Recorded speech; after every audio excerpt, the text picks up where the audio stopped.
Welcome to the learning series titled Learning Together, Emergency Shelters and Substance Use Centers. Please note that this session is being recorded. We are pleased to offer French simultaneous interpretation for this session. If you wish to hear the voice of the interpreter, please select French from the interpretation menu at the bottom of your Zoom screen. If you need support at any time during this webinar, you can reach out to one of our producers using the chat feature. My name is Jessica Hodge, and as improvement lead on this program, I am so excited to be joining you as the host for today's huddle. I would like to start by acknowledging that we are meeting on land that has been inhabited by Indigenous peoples since the beginning. In particular, I acknowledge that I am hosting this webinar from Perth, Ontario, which is the traditional territory of the Anishinaabe, Huron-Wendat, and Haudenosaunee St. Lawrence Iroquois peoples. This territory is covered by the Upper Canada Treaties. We recognize and deeply appreciate their historic connection to this place and the opportunity to gather here today.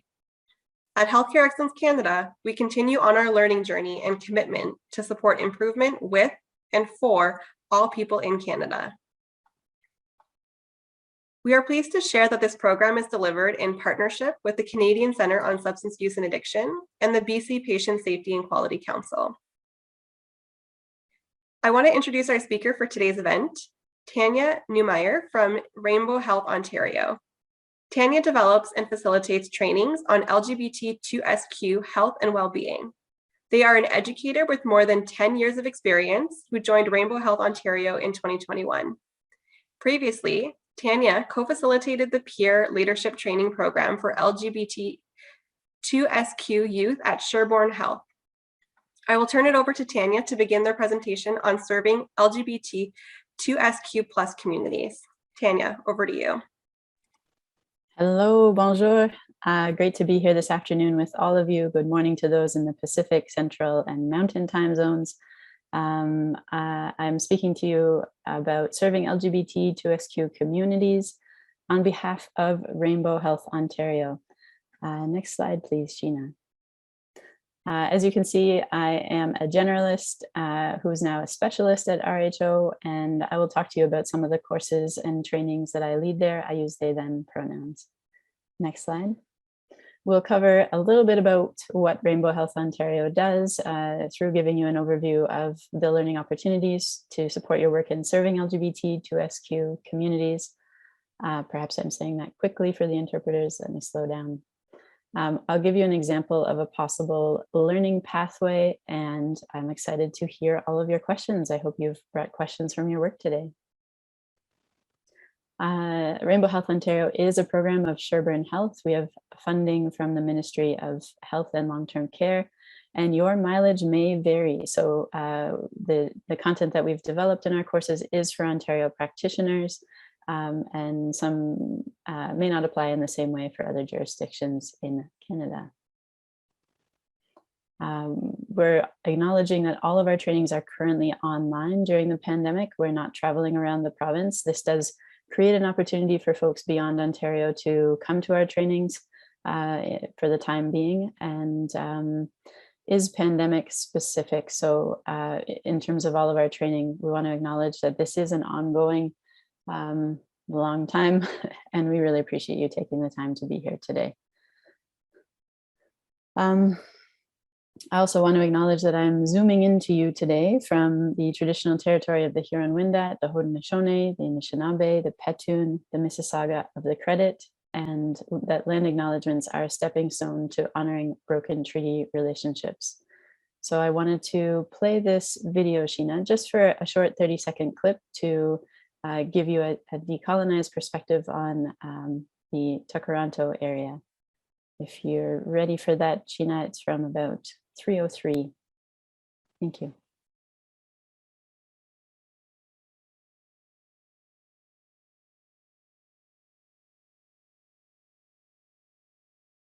I'm not hearing the sound myself. In the city today. Oh, there it is. I wonder, is it something in the land and the water? Land acknowledgements might seem like a small and simple gesture, but like many of our ways, they are intended to have more impact and hold more meaning than the words alone.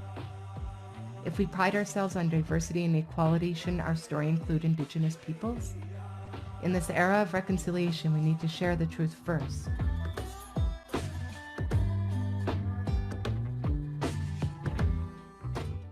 reimagine the narrative of this land and this city together.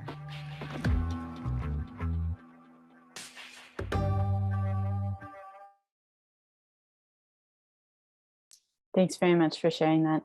I encourage you to watch the whole video. It's a beautiful piece of work and research and is available online. Sheena will drop the link for that in the chat at some point. And next slide, please. So at Rainbow Health Ontario, we are working towards cultural competencies at the broadest sense. Those cultural competencies should be able to assist in your clinical care in healthcare across Ontario and the country. And I'll speak a little bit to how that comes through in each of our courses. Next slide. So just before the pandemic, established in 2020, we were preparing to launch our online platform, which is called LGBT2SQ Health Connect. And you can access it through our website, Rainbow Health Ontario. You simply set up an account with your email and password. And what we have on that platform is a foundations course that is mandatory as a preparation for all the other courses. So the training that we were doing for years and years, Rainbow Health Ontario started in 2007, is sort of consolidated into that foundations course as a primer for the other courses. Next slide. I'll tell you a little bit more about the foundations course, and broadly it covers all the concepts that are necessary for culturally competent care for the LGBT2SQ community. It has 7 modules and takes about 3.5 hours for most learners. That timing will expand or contract depending on your familiarity with the content. Next slide. One of the courses that I offered as recently as yesterday and will be offering as soon as September 23rd is called Removing the Barriers, Making Your Organization LGBT2SQ Friendly. It helps to build skills in providing care to the LGBT2SQ community. It's happening currently, as I mentioned, live online, as all our courses are for the time being. It takes 2 hours, and you can see those dates listed there. So in order to sign up for that course, you would complete the foundations course and then click on one of those dates to register to join. And what we're looking at there are ways that you can think systematically as an organization from all levels about how to make your organization LGBT2SQ inclusive. And I should say that I will speak to substance use and impacts on populations that are embedded throughout all of our courses at the end of giving you an overview. So next slide, please. Another course, LGBT2SQ Emotional and Mental Health, helps us establish a framework for providing mental health care to the LGBT2SQ community. Again, it's live online, takes about 2 hours, and I will be announcing dates this fall.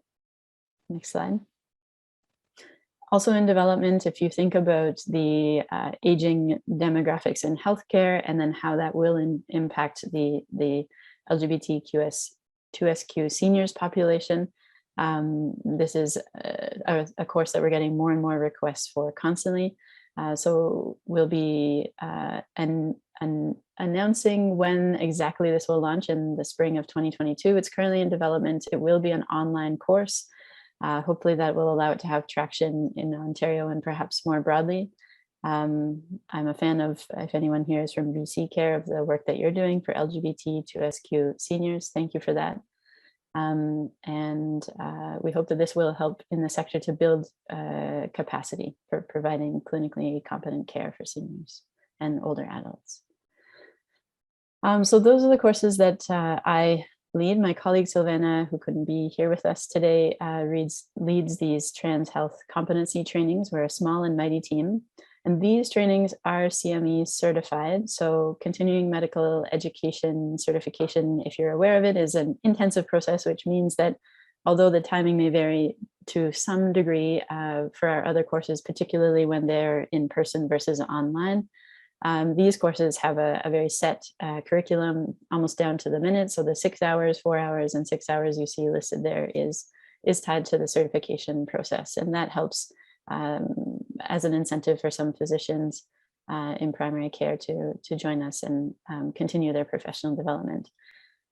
These courses do have a specific audience. I'll speak to that in a moment, but let me just give you a broad overview of what they are. Transition-related hormone therapy in primary healthcare, of course, essential if you're looking to support someone through transition-related hormone therapy, a little distinct from the clinical applications of other hormone therapies. There's a puberty suppression course for trans youth in primary care and what that looks like. And then transition-related surgeries, planning, referral, and care. So that is a certificate that you can get to bring to the ministry to be able to complete that paperwork process to support folks in accessing transition-related surgeries. Next slide. So these courses are all live online, as I mentioned. They're for physicians, nurse practitioners, registered nurses, and in some cases with the puberty suppression course or the hormone therapy course, we encourage and invite pharmacists, physicians, assistants, and registered social workers for the referral part, and registered psychologists. In all cases, students of those respective disciplines are welcome, eligible, and encouraged to build on the small piece of, unfortunately, at this point, the knowledge that they may otherwise have access to in their disciplines. Next slide. So we also have some specific mental health trans-related competency courses. So those include these three: transition-related counseling for mental health providers and foundations for trans-positive counseling. There's two aspects to that. One is for children and youth, and one has a focus on adults and seniors. Next slide, Sheena. Each of these is live online, about 3 hours each. These are not CME certified. Each course has a target audience, which is most broadly described as mental health providers, and then students practicing those disciplines, psychotherapy, counseling, and/or working in advocacy. Next slide.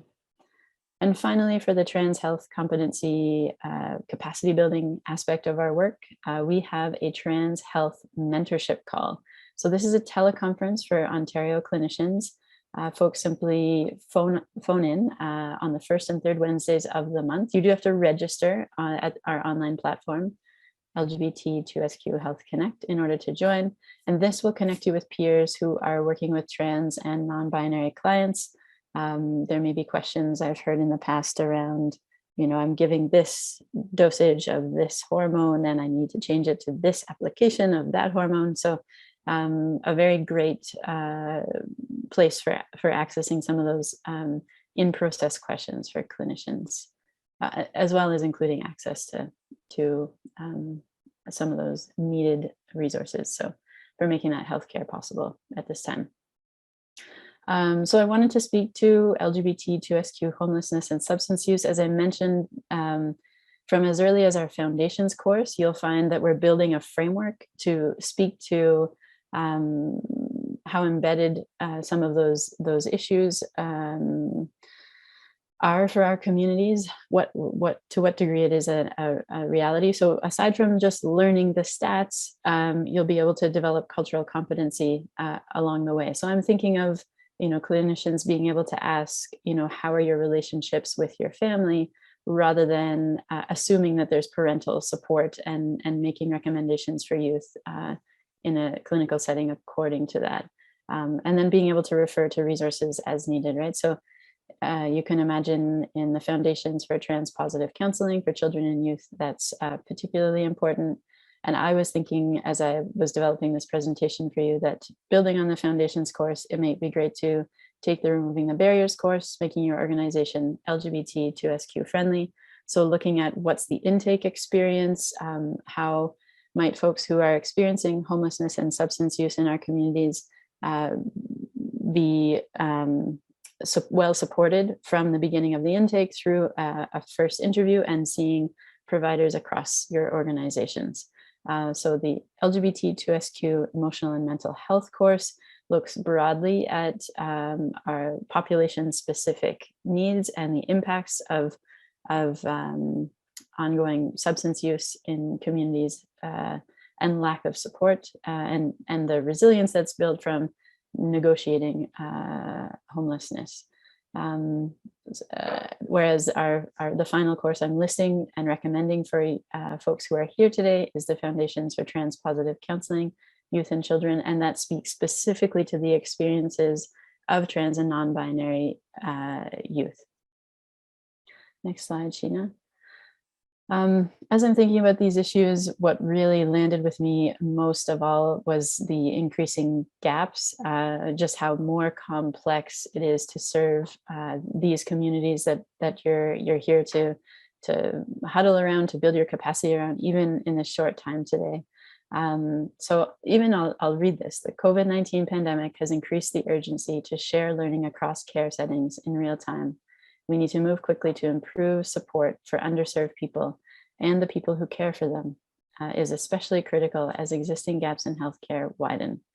So I wanted to speak to that just because I want to urge you that, of course, we are looking at maybe 3.5 hours for the foundations and then 2 hours for removing the barriers. And I acknowledge it is a pandemic, that time may be scarce, but I'm thinking about just how much more important it is to serve LGBTQ communities with the clinical and cultural competency required for a high level of care as these gaps continue to widen, and the complexity around substance use, as we've already seen, that's changing in the pandemic setting. And of course, homelessness, being underhoused, is also more complicated and a complex experience for our communities within the pandemic context. So I trust you're all self-motivated folks, and that's what's brought you here today. But I just wanted to can create that link and look at it systemically to say, please continue to do that good work. Next slide. What can you do? Of course, taking the courses, but I also think even well, hopefully this will come out of our questions today, but every small thing that you can do to make the experience for folks in the sector and accessing the system does add up. So whether you're sort of debriefing with a colleague in the lunchroom as we used to, maybe that happens outside now, maybe that happens online now.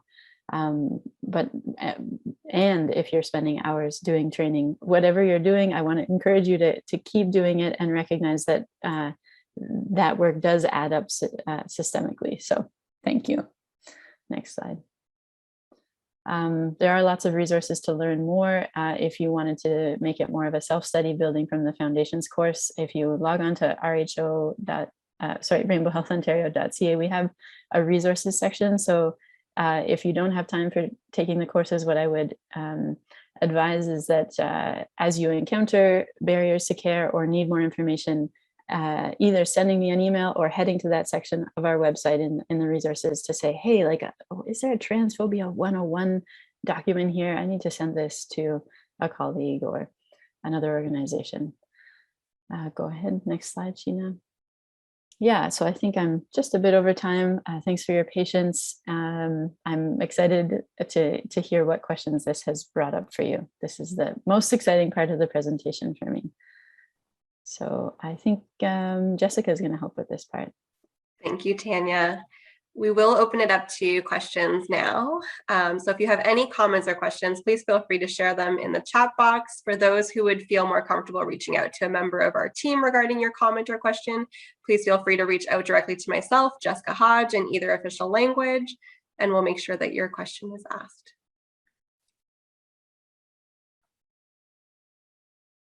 Just give a couple of moments here.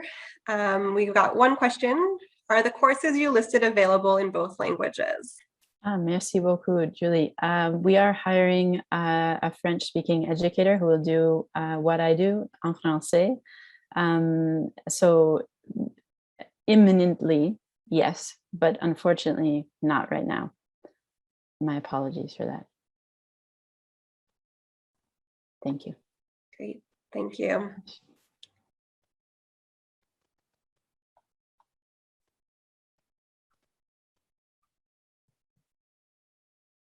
Drop those questions in the chat.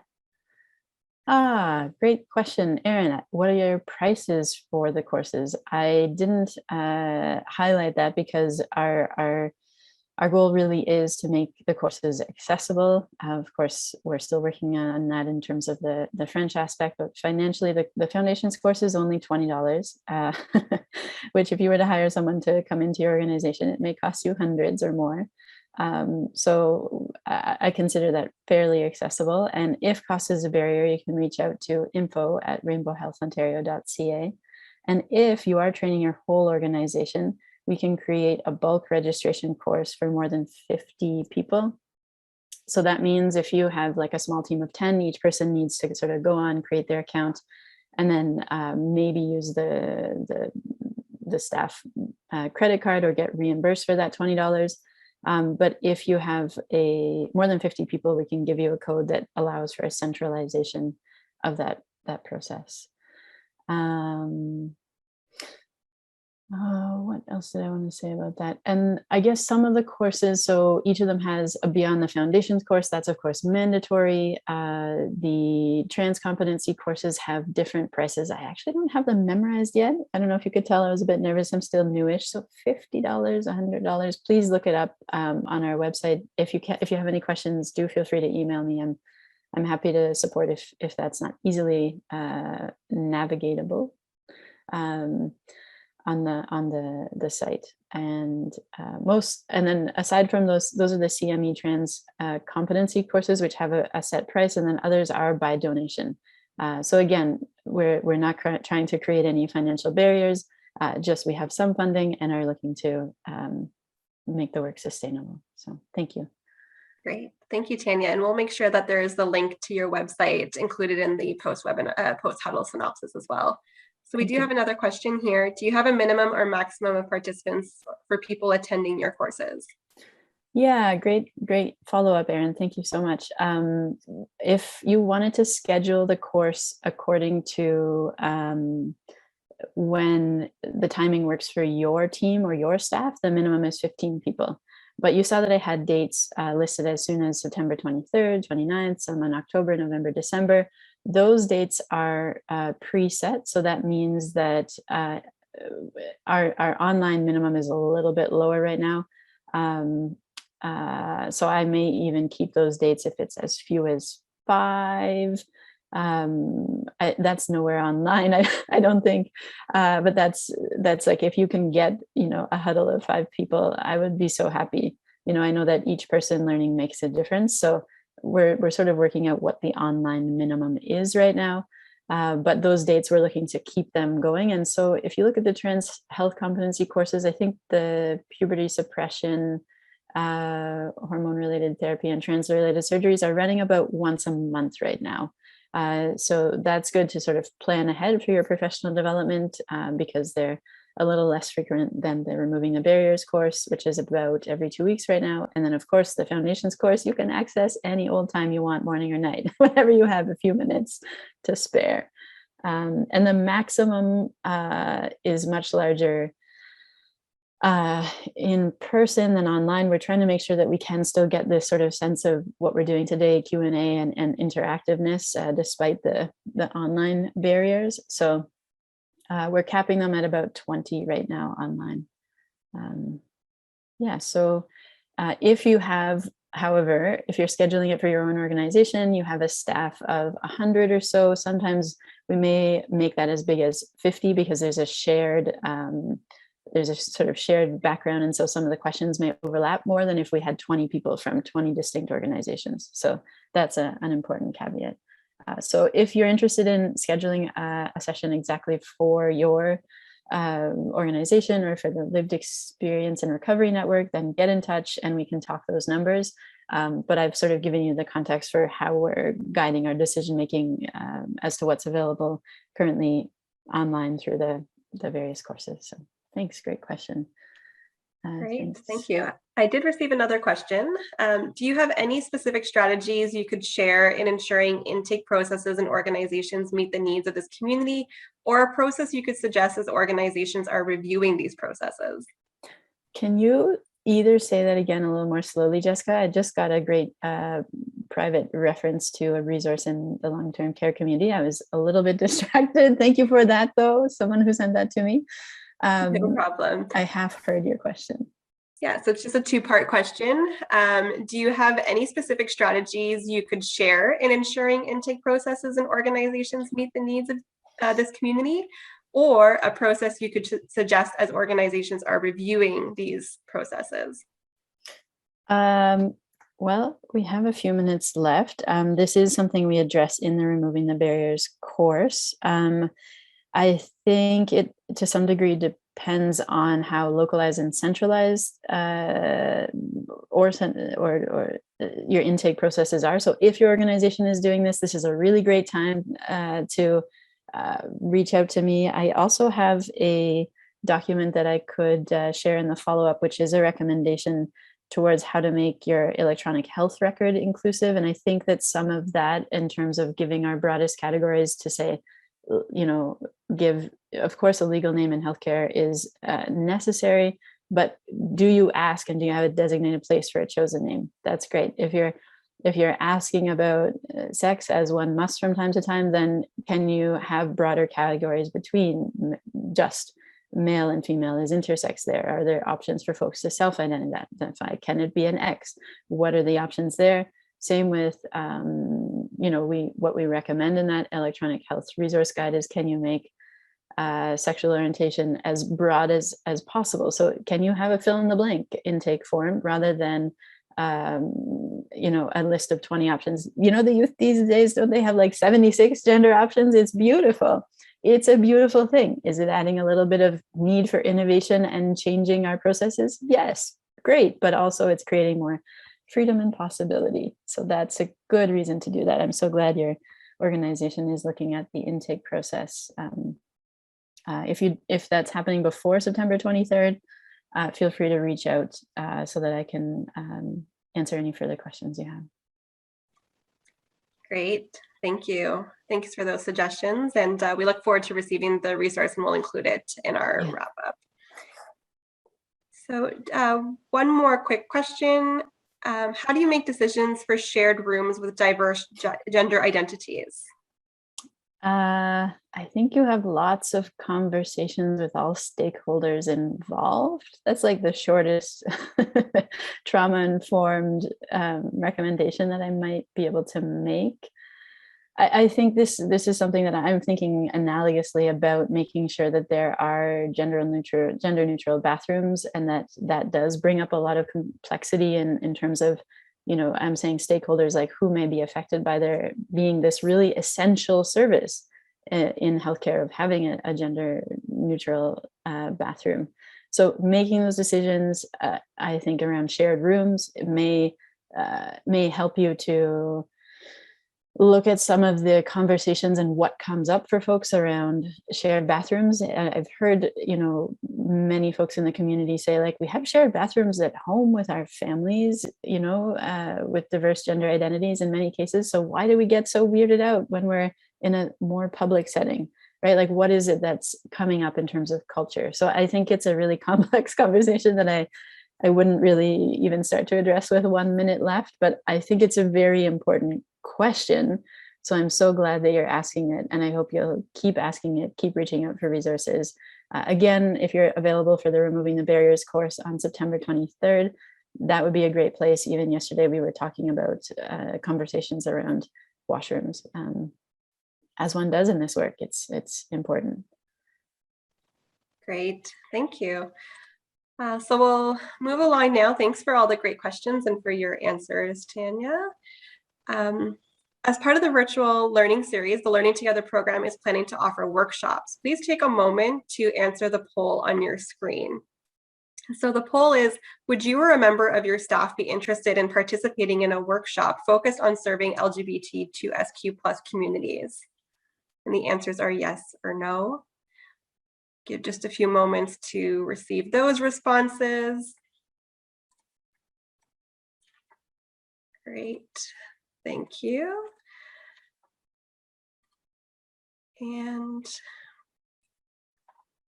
our next learning event will be on September 13th from 12 p.m. to 1 p.m. Eastern Time.